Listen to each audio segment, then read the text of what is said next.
First and foremost, I got to give y'all an update on what's going on with Hurricane Milton. They say it's Category 4, Category 5 prior to making landfall over in Florida.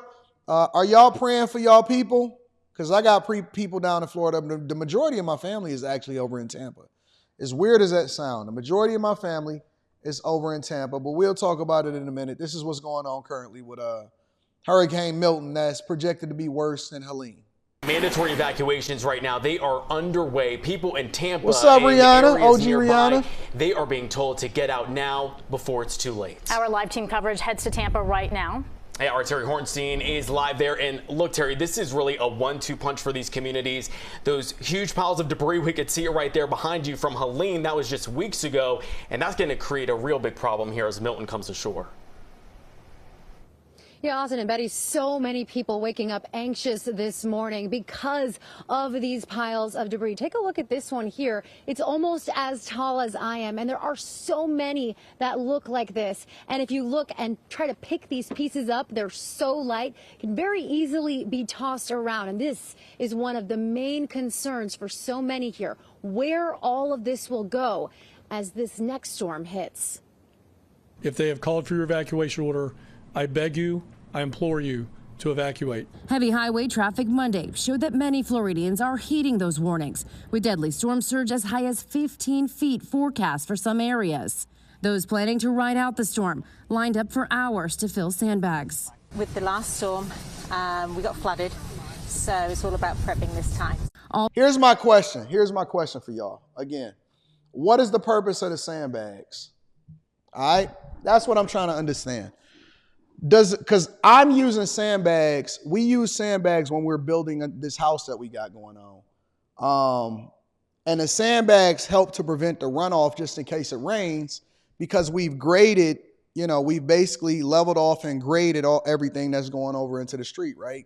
And so what I'm trying to understand is, if you have a hurricane that's a Category 4, Category 5, that's coming into Florida or coming into Tampa, why are people using sandbags as though that's going to save them or save their property or save whatever it is that they got going on? Why are people using sandbags? I don't understand that. What is the purpose of the sandbags? What do they do? And I'm asking because it says sandbags to prevent water from entering. How is it going to prevent water from entering if you got a Category 4, Category 5 hurricane? I don't understand it.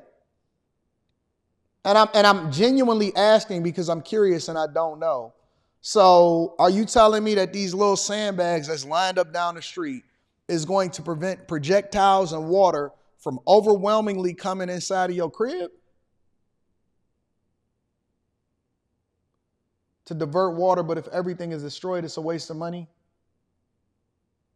So if you got a level 4, level 5 coming into your space, you think that the sandbags is going to stop it? And why are these people still there? Why are these people still in Tampa? That's what I'm trying to understand. Also to buy gas and dwindling supplies at stores, where some shelves are already empty. Paper towel, water, and canned food boxes, everything. A lot of people is like going crazy buying stuff. In St. Petersburg Beach, residents still digging out after Helene struck 2 weeks ago. Now there's a race against time to remove leftover piles of debris before Milton blows through. We need as much of this debris picked up as possible. This creates a safety hazard. In Tampa, staff at this zoo rushing to secure the animals before Milton makes landfall. We do have a lot of what we call night houses or buildings that the animals are used to going into. The state also now with a base camp at Tropicana Field with 10,000 beds set up for emergency workers. It's crazy. Yes, so many people here in Tampa just really concerned this morning. You're looking at a pile of debris just across the street from where I'm standing. And then take a look where I am here. Another pile of debris. So many houses look like this.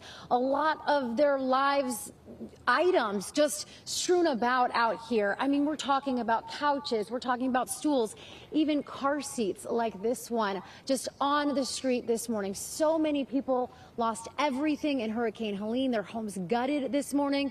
Now all of them worried about what it will look like when they wake up later on this week. Let me go over to the Tampa mayor. The Tampa mayor appeared on CNN, and she had a warning when they were asking him about Milton and being in an evacuation zone. Check it out. And my source tonight is the mayor of Tampa, Florida, Jane Castor. Mayor Castor, it's great to have you here. I know you have a lot going on. What is your number one message to Tampa residents tonight?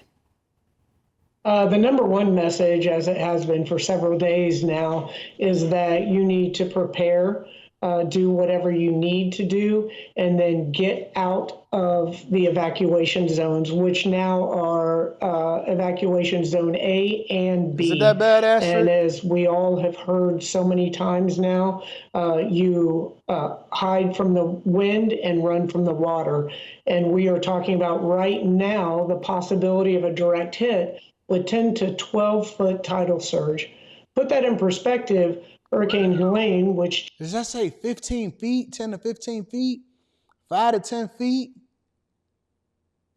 Jesus Christ. Just left the Tampa Bay area a week ago. There was 6 foot storm surge, and that was literally devastating to so many in our coastal area. We have 126 miles of coast just in the city of Tampa. And so people need to be heeding that warning. And from the looks of traffic on all of our northbound highways, they're doing just that. Yeah, we've seen how jammed up those highways are. I know a lot of the tolls have been suspended to help facilitate people getting out of there. What would you say to people tonight who are saying, you know what, I'm going to ride this out, I've ridden others out? What would you say to people who aren't heeding those evacuation orders? Well, I can tell you right now that they may have done that in others. There's never been one like this. And this, Helene was a wake-up call. This is literally catastrophic. And I can say without any dramatization whatsoever, if you choose to stay in one of those evacuation areas, you're going to die.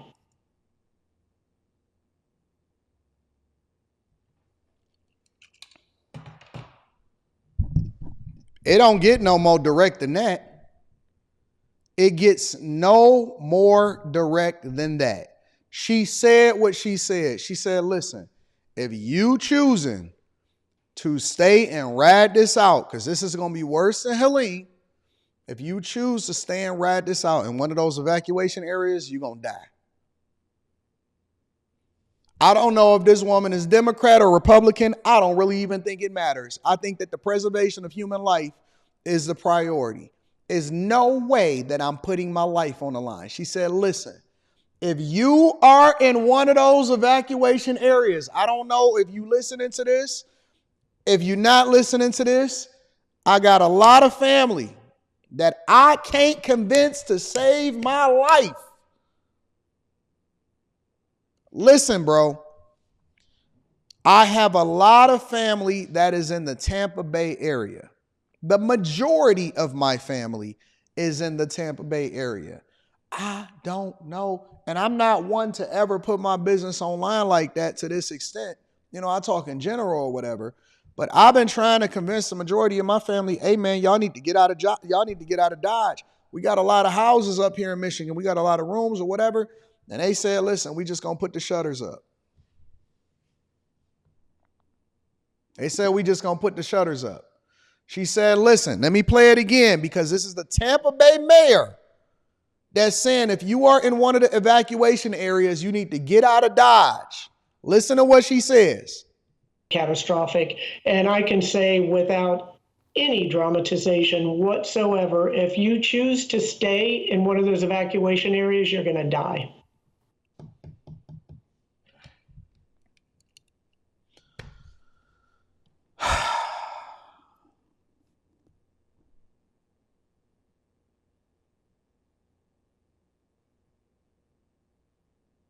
Travis, you said you grew up in St. Pete and they not leaving. Trust you? I don't know what the hell is going on, man. I don't understand what's happening. I don't know why people think that they should be still staying down there. And she was like, she just straight up said it. She said, listen, if you are in the evacuation area, you need to get out of Dodge or you are going to die. I don't know how any more direct that they can be. For anybody that chooses to still stay down there, and then if we got to sit here and have a conversation about how many people are affected in a negative way as far as the expiration of the bodies and all of this stuff, then this is a self-inflicted wound at this point. Because people have been warning y'all for weeks and weeks and weeks. Y'all seen what happened to Milton. You seen what happened to them people up there in North Carolina. They still ain't dug out of it. They still ain't got themselves out of it. We trying to politicize this thing, and we don't need to be on no campaign trails.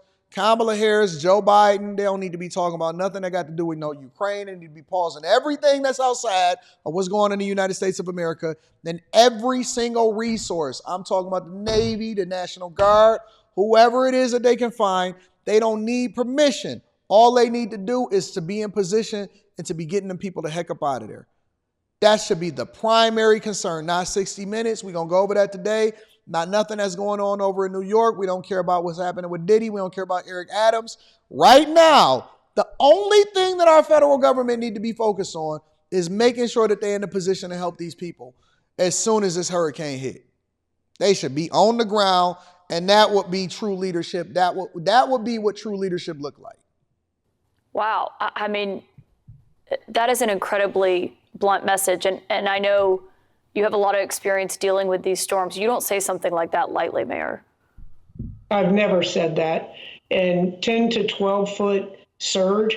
I mean, if this takes a jog to the south, that's going to save us from the storm surge. But it stays on the track that it's projected to be on right now. Or if it goes a bit north, would be even worse. Some of the predictions are saying that Pinellas County to the south of us, the entire county is going to be underwater. So this is something that I have never seen in my life. Somebody said not everybody can afford to leave. BS. I don't believe that. DeAsia, I don't believe that. And the reason that I don't believe that is because people find the money to do the things that they want to do. People find the money to do the things that they want to do. Nobody is asking you to figure it out. Nobody is asking you to go and get a hotel. I don't care if you sleep in your car. For the time that this storm come here, you need to be on your way out of there. And it's already probably too late. It's probably not too late. I don't know. But y'all need to be on your way up out of there because this is not the move. This is not the move. Come on, listen, babe. It's some people that's choosing to ride this out and they got the money and they got the resources so they can get themselves out of Dodge. It's some people that's choosing to be hard-headed. It's some people that's choosing to be hard-headed and they say, nope. We not going, we not doing it. I'm not playing this game.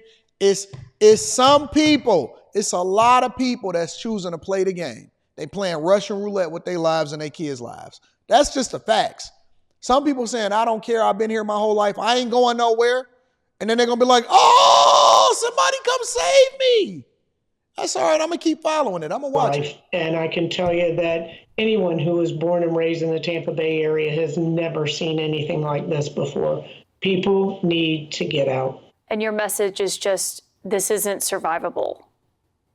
If we have that predicted storm surge, it is not survivable. Can I ask you what that means for the general hospital there in Tampa? Because it's on a bit of an island. And there was actually kind of this amazing thing that was used during Helene, the aqua fence, as it's known, to stop the storm surge. And it worked. But from what I read, it said it can only stop out 15 feet of water. Are you worried that may not be enough for this storm? I am worried about that. But, it worked before. That it's not on a kind of an island. It's on an island, Davis Island. And, of course, that hospital's close to 100 years old, was built there. It wouldn't be built there under current conditions. But that aqua fence, really saved that hospital. So hopefully the engineering behind it continues to work, where the weight of the water holds that fence down and keeps the water from coming in, but it is rated for 12 feet. So if we hit the storm surge, it's at high tide, hopefully that fence will hold and the surge will just go over the top of it. We'll see what happens with that. Yeah. But they have all of the patients are up higher on higher floors. but it certainly would take out the electricity, the generators, and so forth at that location. Mayor, you're dealing with such serious matters here, having to move hospital patients to higher floors in case of a big storm surge, closing the Tampa International Airport, obviously a very busy airport. So many steps that you're taking and delivering this blunt message tonight. I can't believe I have to ask this, but I do want to ask you if somebody said this is CNN propaganda for sure. When do we remove the politics from it and we start focusing on humanity? I don't think this has anything to do with propaganda. You see the Tampa Bay mayor. The Tampa mayor is telling you, get out of there or you're going to die. This don't have nothing to do with propaganda. And I use sources from everywhere, Fox News, CNN, ABC, NBC, whatever it is that's available. I use it, I look at it, I draw my own context clues. This don't have nothing to do with propaganda. This is get out of Dodge. I don't know how many more ways that we can say it. You must be one of them ones that's sticking around and trying to ride it out. Okay. the misinformation that we've seen about storms and the federal response is getting in the way, actually, and affecting your disaster response as a city official? It's not. You know, that is just all noise out there. And it really is sad that individuals would stoop to that level. It's, to bring politics into something like this. President Biden just called my cell phone less than an hour ago to ensure that we had everything that we needed. The administrator for FEMA came here from North Carolina, where they are handling the issues up there, flew into Tampa, drove around with us, and then went over to the barrier islands in Pinellas County, St. Pete, Clearwater. We have the resources from the federal government. Governor DeSantis, Kevin Guthrie, the emergency manager, they are on top of it. Everyone is working together to make sure that we keep our communities as safe as we possibly can during this event. Yeah, this is not we can criticize. I have no problem criticizing the Biden-Harris administration after everything happens. I have no problem criticizing the administration and saying, did they do a good job? Did they not do a good job? I don't believe that this is a time for us to be divided. This is not the time for you to start playing party politics when it comes to people's lives. The fact that DeSantis is working together with Biden and the federal government in order to ensure that the people, that they can do all that they can to prepare for this and then get as many people out and then prepare, to hopefully, assist Florida and whatever place is affected by this hurricane is a different conversation. I'll go off and say, oh, I don't like this, or, oh, you know what? They did okay with this, but I wish they could have did better with that. I'll play along with the entertainment factor and start talking about politics afterwards. But while it's happening and prior to, the preservation of human life and us making sure that we focus on the humanity of people and saving lives is of the utmost importance. We can figure it out afterwards and figure out whose fault it is. Right now, people need to be focused on making sure that they get people up out of there. So I'm not willing to go down that path. People got to get out of there. They got to get safe. I hope that everybody is evacuating accordingly. And we don't want to do that and say, oh no, stay there. But no, listen, get up out of there. We'll figure out what the residual effects are. Maybe we'll criticize FEMA. Maybe we'll criticize somebody else. Did they respond to this? Whatever. We'll play that afterwards. But right now, everybody need to focus on getting themselves safe and getting to a safe place and not being in the eye of this storm.